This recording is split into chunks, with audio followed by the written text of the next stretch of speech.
আর অবিবাহিত কোনো মেয়ে যদি আসতে চান 5 কাঠা জমি দলিল করে দিব, সাব রেজিস্ট্রি করে দিব। তার চরে অনেক প্রচুর পরিমাণ জমি আছে পদ্মা নদীর মধ্যে, আপনারা ওই জায়গায় মাছ চাষ করে খাইতে পারবেন। আপনারা কেমন আছেন? আশা করি ভালো আছেন। আমাদের একজন পাত্রী দরকার। এই আমার সাথে যে লোক আছেন তিনি একজন বিজনেসম্যান।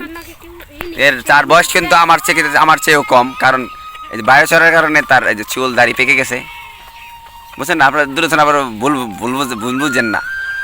এরকম ভুল বুঝার কারণে আগের বউ চলে গেছে, এই কারণে ছাড়াছাড়ি হয়ে যাওয়ার পর এখন আবার বিয়ে করার চিন্তা ভাবনা করছে। তা আপনারা যদি বিয়ে তো পাত্রী থাকেন, কোনো সমস্যা নাই, আমার মেসেঞ্জারে নক দিবেন, আমার টিকটক মেসেঞ্জারে নক দিবেন। যদি বিয়ে শাদীর ইচ্ছা থাকে কোনো মেয়ের, চলে আসবেন। খুব ভালো ছেলে, বিজনেসম্যান।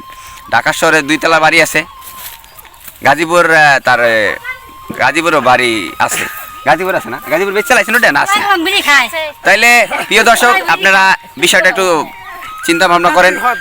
বিবাহিত কোনো মেয়ে থাকলে আপনারা কিন্তু চলে আসবেন তার জন্য, ঠিক আছে? আমার কমেন্ট বক্সে নক দিলেই আমি তার সঙ্গে আপনার সরাসরি কন্ট্যাক্ট করাই দিব। আমি তার কন্ট্যাক্ট নাম্বারটা আপনাদের স্ক্রিনে দিয়ে দিব। স্ক্রিন